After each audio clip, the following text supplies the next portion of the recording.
नमस्कार, आप देख रहे हैं न्यूज रूम लाइव और मैं हूं आपके साथ विभा उपाध्याय। बुलेटिन की शुरुआत इस वक्त बड़ी खबर के साथ, खबर सीवान से, जहां पर दो गांव के 4 लोगों की मौत हो गई है। बिरौली और बिल्लौर, दो गांव जिनमें 4 लोगों की मौत हुई है और आशंका ये जाहिर की जा रही है कि शराब पीने की वजह से इन 4 लोगों की जान गई है। घटना कुर्नी प्रखंड के बिल्लौरी और बिल्लौर गांव की है, जहां पर परिजनों की तरफ से ये दावा किया जा रहा है कि शराब पीने से ही इन लोगों की मौत हुई। 4 मौत में 3 बिल्लौरी और 1 मौत बिल्लौर गांव में हुई है। मृतकों में मनोज राम, अनवर अंसारी, शिवजी यादव की पहचान की गई है। वहीं एक मृतक की पहचान अब तक नहीं हो पाई है। हालांकि डीएम अमित कुमार पांडे ने कहा है कि सभी मृतकों के पोस्टमार्टम कराए जा रहे हैं और पोस्टमार्टम के बाद मौत के पीछे के सही कारणों का खुलासा हो पाएगा। इंतजार करना होगा पोस्टमार्टम रिपोर्ट का। खराब दारू पियला सब है तो फेफड़ा खराब हो गया। तो डॉक्टर का बोलू ज्यादा दिन से दारू पियत रही। डॉक्टर बोलनी दारू पियला से कोई मर गई। तो ई गांव में बिकत रहला कि कहाँ जाके पियत गांव में दिक्कत रहला, ज्यादा पियत रही। गौवा में बिकला से? हाँ आज 6-7 महीना से। हाँ। अचानक तबियत पियले के वजह तबियत खराब है, उल्टी हुआ है। अस्पताल में ले गई लोग सब? हॉस्पिटल में लेकर गए। जो शराब बिहार में बंद है, उसके बावजूद भी प्रशासन के जरिए जो शराब यहाँ बिक रहा है, जो प्रशासन की लापरवाही के चलते ये गरीब लोगों की मौत हो रही है, इसकी जिम्मेदारी पूरे सरकार को और प्रशासन को है। यहाँ मैंने 3 आदमी का मौत हो गया है जहरीली दारू पीने से, जो कि प्रशासन के लापरवाही से पूरा गुठनी और मैंने सिवान में मैंने हम लोग देख रहे हैं कि हर जगह दारू बिक रहा है। प्रशासन इस पर मैंने पकड़ नहीं रही है और इस पर विरोध नहीं कर रही है। तो देखिए, 4 लोगों की मौत के बाद सवाल ये उठ रहा है, जो परिजन आरोप लगा रहे हैं, चीताखाल के मुखिया आरोप लगा रहे हैं कि प्रशासन की मिली भगत है और मिली भगत से यहाँ शराब मिलती भी है, लोग इसका सेवन भी करते हैं और इस वजह से शराब पीकर 4 लोगों की मौत भी हुई है।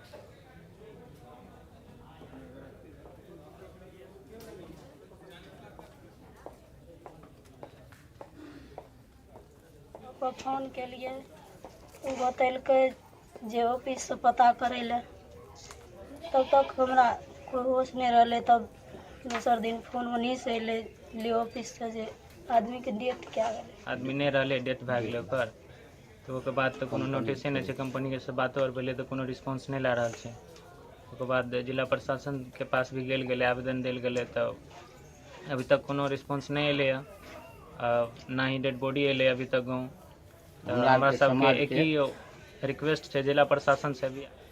और सुपौल से इराक कमाने गए एक शख्स की संदिग्ध परिस्थितियों में मौत हो जाती है। इस मौत के बाद परिजन 10 दिनों से इंतजार कर रहे हैं शव की वतन वापसी का, लेकिन सिर्फ आश्वासन की घुट्टी पिलाई जा रही है। परिजनों को कोई जवाब देने वाला नहीं है।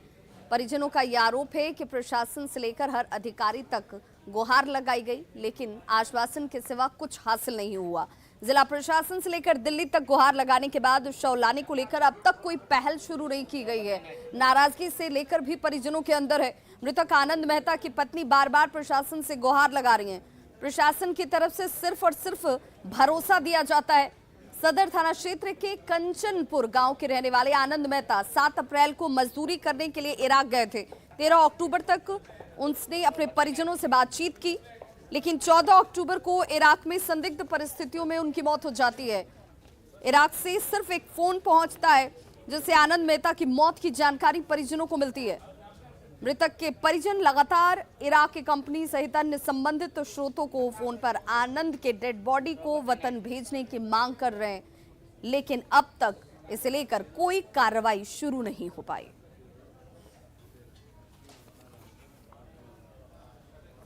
अगली खबर सिवान से, जहां पर डंपर की चपेट में आने से पति पत्नी की मौत हो गई है।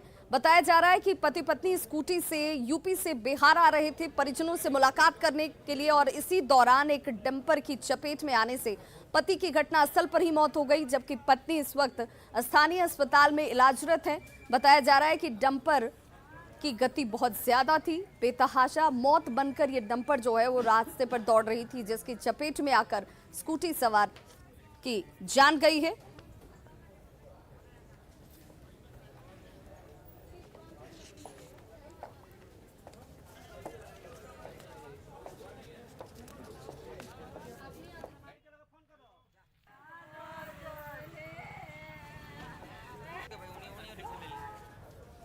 खबर लखीसराय से, जहां के चौरा गांव में डीलर के बेटे दीपक का अपहरण कर लिया जाता है, लेकिन अब तक दीपक की रिकवरी नहीं हो पाई है।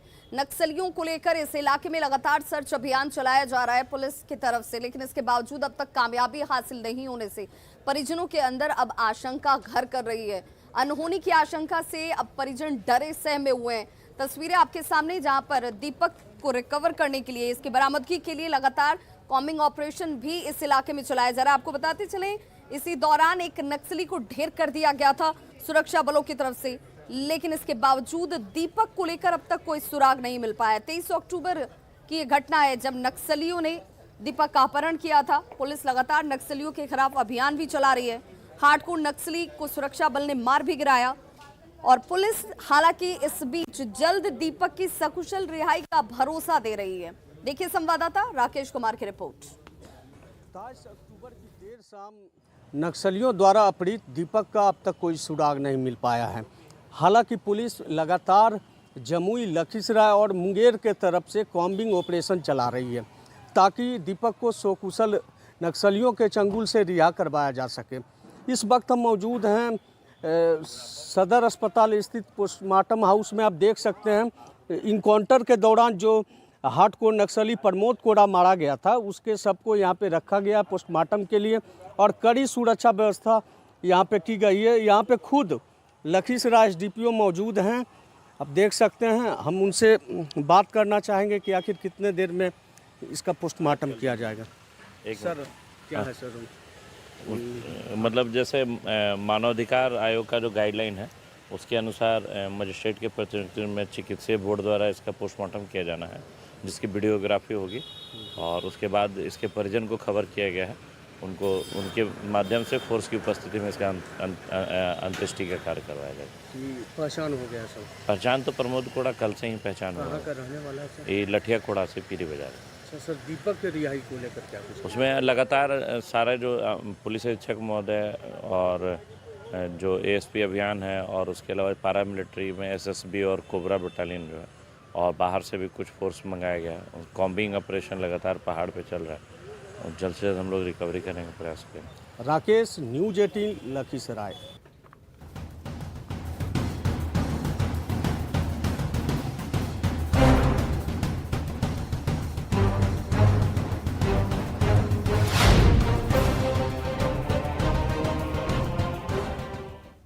और बिहार में 2 विधानसभा सीटों पर उपचुनाव होने वाले हैं, जिसे लेकर मुख्यमंत्री नीतीश कुमार 3 दिनों के चुनावी दौरे पर कुशेश्वर स्थान और तारापुर में आज से मौजूद रहने वाले हैं। आज उनकी चुनावी क्या कुछ कार्यक्रम, इसकी जानकारी दे रहे हैं अमित कुमार हमारे सहयोगी CM आवाज से। बिहार में 2 सीटों पर हो रहे उपचुनाव को लेकर के बिहार की सियासी सरगर्मी काफ़ी तेज है। आज से जो है वो मुख्यमंत्री नीतीश कुमार जो हैं वो भी उपचुनाव में प्रचार प्रसार के लिए जाएंगे। साथ ही साथ NDA के तमाम जो दिग्गज हैं वो अपनी पूरी ताकत कुशेश्वर स्थान और तारापुर में जो होने वाले उपचुनाव हैं उसमें लगा देंगे। और कहा जा रहा है कि NDA और RJD के बीच जो है वो कांटे की टक्कर है, क्योंकि एक तरफ जहां लगातार तेजस्वी यादव धुआंधार जो है चुनाव प्रचार कर रहे थे, वहीं आज से खुद मुख्यमंत्री नीतीश कुमार जो है वो मोर्चा संभालेंगे। और उनके साथ अगर हम बात करें उप मुख्यमंत्री तारकिशोर प्रसाद की, उसके अलावा रेणु देवी, सुशील कुमार मोदी, तमाम जो बड़े नेता हैं BJP के, उसके साथ ही साथ LJP के जो नेता हैं पशुपति पारस, वो भी जो हैं इस चुनाव प्रचार में नजर आएंगे। और तारापुर हो या कुशेश्वर स्थान, दोनों ही जगह पे जो है लगातार चुनाव प्रचार जो है वो जारी रहेगा। यहाँ ये भी बताते चलें कि चुनाव को लेकर के जो सियासी बयानबाजी है वो भी हाल में काफ़ी तल्ख देखने को मिली है।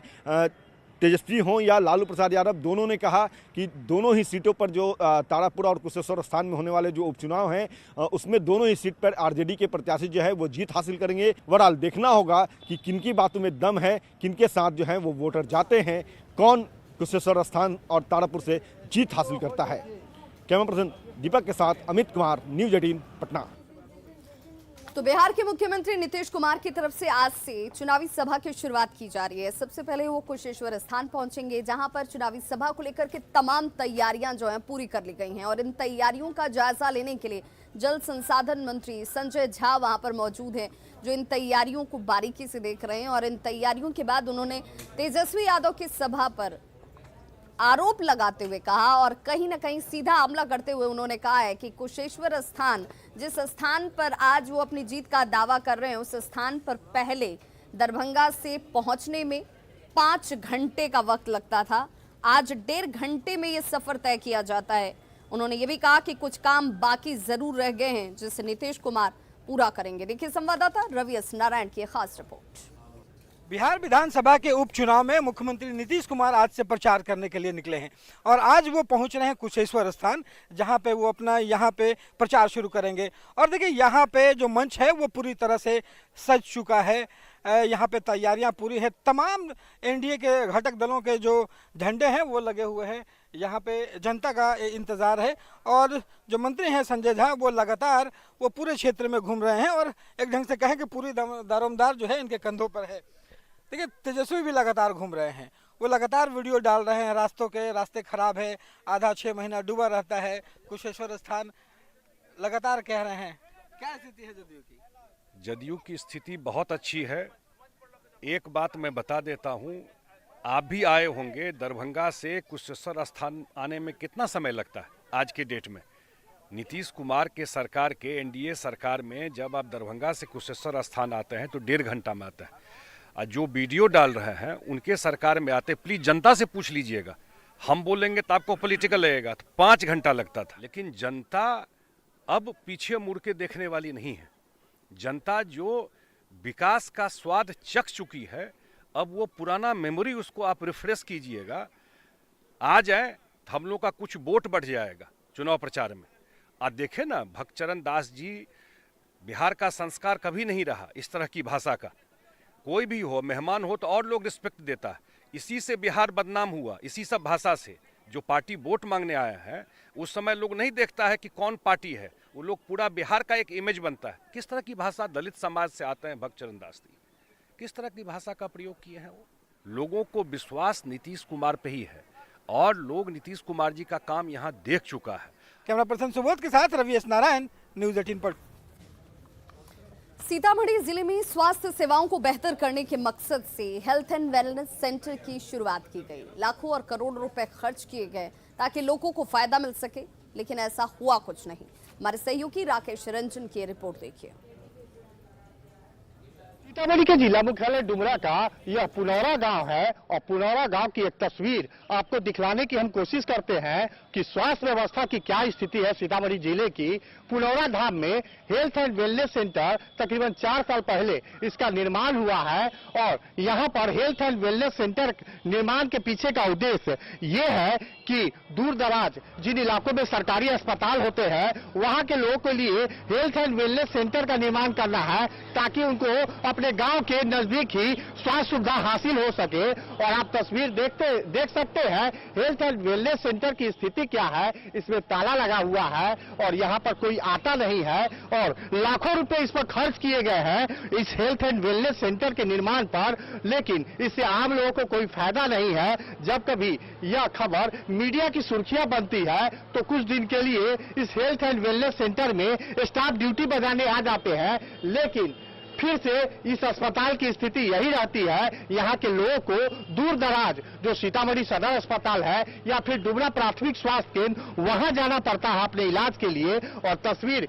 हैरान कर देने वाली है क्योंकि यहाँ पर लाखों रुपए खर्च किए गए हैं हेल्थ एंड वेलनेस सेंटर के निर्माण पर, लेकिन यहाँ उसका जो सदुपयोग होना चाहिए वो हो नहीं रहा है। यहाँ पर डॉक्टर, एएनएम समेत दूसरे स्वास्थ्य कर्मियों की ड्यूटी है, लेकिन फिर भी इस हेल्थ एंड वेलनेस सेंटर पर कोई आता नहीं है।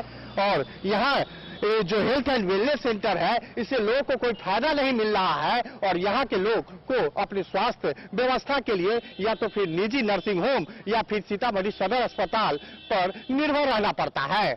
राकेश रंजन, न्यूज़ 18 सीतामढ़ी। पूर्णिया के अमौर प्रखंड के कई गांव जो हैं इस वक्त पानी में डूबे हुए हैं। लगातार हुई बारिश के बाद इन इलाकों में जैसे लोगों का जीना दूभर हो गया है। आज़ादी के 75 साल बीतने के बावजूद भी लोगों के सामने आवाजाही के लिए अगर कोई साधन है तो वो जुगाड़ का सहारा है।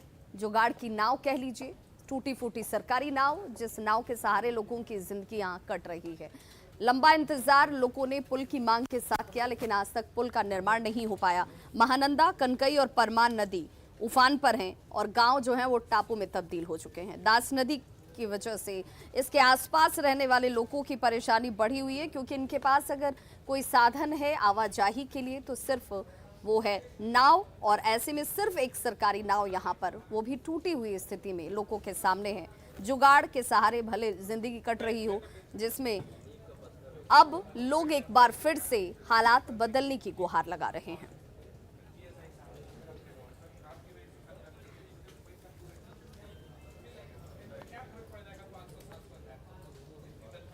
गाँव में चारों तरफ से पानी से घिरा हुआ है, कोई रास्ता नहीं है आने जाने कोई का? रास्ता नहीं है। कितने दिन ऐसी स्थिति रहती है? 4 से 5 महीना। 5 महीना तक यही हाल रहता है। मतलब ये नाव है, टूटी सी नाव है, इसी के सहारे आवागमन करते हैं। ये सरकारी नाव है क्या? टूटी हुई नाव है, इसका मरम्मत नहीं हुआ था? कोई मरम्मत नहीं, कितना बार वीडियो को एप्लीकेशन दिया गया, कोई सुनवाई नहीं। ये नाव डूब भी जाता होगा? हाँ, डूब जाता है। दुर्गा पूजा खत्म होने के साथ ही अब दिवाली और छठ को लेकर के जोर शोर से लोग जो हैं वो तैयारियों में जुट गए हैं, लेकिन छठ घाट जहां पर लोग पहुंचकर अर्घ देते हैं, साफ सफाई जो बेहद महत्वपूर्ण हो जाती है, वहां उन छठ घाटों की स्थिति क्या है? गोपालगंज की खास तौर पर बात करें तो गोपालगंज में छठ घाटों की स्थिति बेहद खराब नजर आती है। 1 दर्जन से ज्यादा छठ घाट है, लेकिन अब तक यहां पर सफाई का काम शुरू नहीं हो पाया है।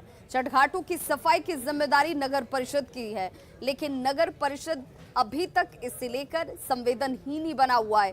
छठ घाटों का जायजा लिया हमारे सहयोगी मुकेश कुमार ने।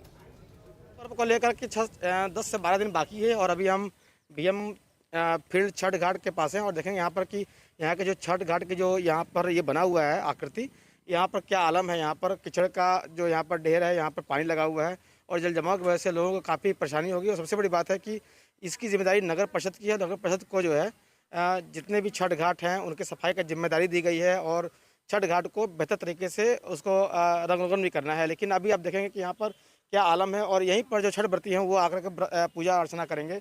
और देखें यहाँ पर कि जो स्थानीय विधायक हैं सुभाष सिंह, उनके द्वारा जो है इस धोबी घाट छठ घाट का निर्माण कराया गया है और यहीं पर हर साल हज़ारों की संख्या में लोगों के जो है तादाद होती है, लोग पूजा अर्चना करते हैं। लेकिन यहाँ पर जो शहर का जो नाला है उसके पानी जो लगातार यहाँ बह रहा है और जो छठ घाट के जितने भी जो सीढ़ियाँ हैं वो पानी में डूबी हुई हैं। और यहाँ पर कुछ दिनों के बाद जब छठ पर्व होगा तो फिर ऐसा नहीं लगता कि ये जो छठ घाट का जो स्थान है वो सफाई हो पाएगा। हम कुछ लोग हैं यहाँ से बात करते हैं कि आखिर परेशानी क्या है, क्या क्या दिक्कत है और क्यों नहीं सफाई हो पा रहा है। क्या नाम है आपका?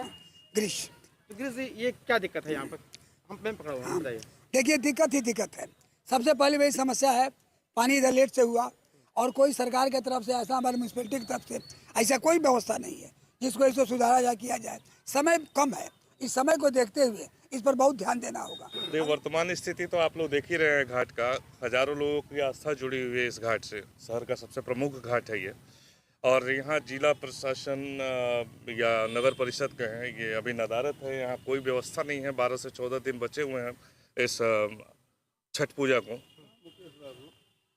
तो मैं आग्रह करूँगा आपके चैनल के माध्यम से कि जिला प्रशासन और नगर परिषद इस पे अपनी रुचि दिखाए और हम लोग का घाट फिर संपन्न हो जाए। तो लोगों का आग्रह है कि नगर परिषद और जिला प्रशासन जो है जिसे जल्दबाजी करेगा और छठ घाटों की सफाई को लेकर उतनी ज़्यादा सहूलियत होगी। अगर समय पर अगर छठ घाटों की सफाई नहीं हो पाती है तो फिर जो छठ व्रती हैं उनको परेशानियों का सामना करना पड़ सकता है। मुकेश कुमार, न्यूज़ 18, गोपालगंज।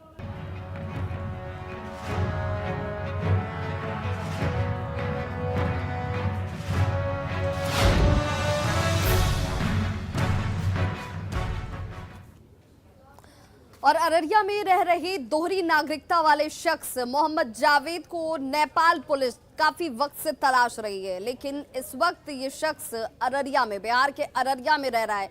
हालांकि जब इस बाबत हमारे सहयोगी ने उससे जानने की कोशिश की कि आखिर आपको लेकर जो तमाम चीजें सामने आ रही हैं उसकी सच्चाई क्या है, नेपाल के विराटनगर के मदरसा में धर्म का पाठ पढ़ाने वाले मोहम्मद जावेद पर उसी मदरसे के हेड ने गंभीर आरोप लगाए हैं। नेपाल के हाईकोर्ट में संदिग्ध गतिविधियों में शामिल होने को लेकर, फर्जीवाड़े को लेकर के शिकायत तक दर्ज कराई गई है। हेड मौलवी का यहां तक आरोप है कि बॉर्डर पर मोहम्मद जावेद ने कुछ विदेशी मेहमानों को शरण तक दे रखी है और इसकी जानकारी जब उन्हें हासिल हुई तो उन्होंने कोर्ट को इसकी शिकायत की है। और इस खबर के बाद भारत और नेपाल, इन दोनों ही देशों की खुफिया एजेंसियां जो हैं वो अलर्ट हो गई हैं। न्यूज़ 18 के पास मोहम्मद जावेद की दोहरी नागरिकता की एक्सक्लूसिव कॉपी है। बावजूद इसके जावेद खुद को पाक साफ बता रहा है और कह रहा है कि उसकी दूसरी जो नागरिकता है, दोहरी नागरिकता जो है, उसका प्रमाण पत्र उसे दिखाया जाए। दोहरी नागरिकता का सवाल है, आरोप है, क्या कहेंगे आप? सर, पहली बात तो ये है कि अगर हम दोहरा नागरिकता हैं तो साबित किया जाए कि असल जावेद तो एक ही नहीं है, जावेद तो बहुत सारे हैं, ठीक है। तो मेरे तस्वीर खींचकर दोस्ती जावेद के साथ ज्वाइन करके डाला गया, ये बदनाम करने की साजिश चल रही है। कौन कर रहा बदनाम? ये मौलवी शमसुल जो पूर्व प्रधानाध्यापक अभी है।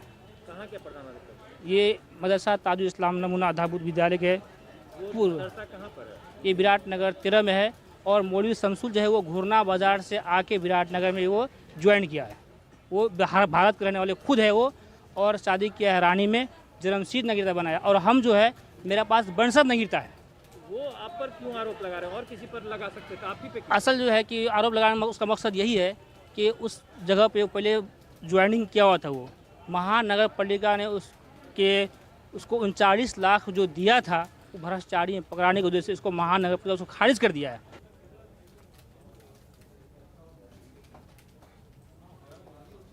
और आइए आप देखते हैं T20 मैच में कल का परिणाम।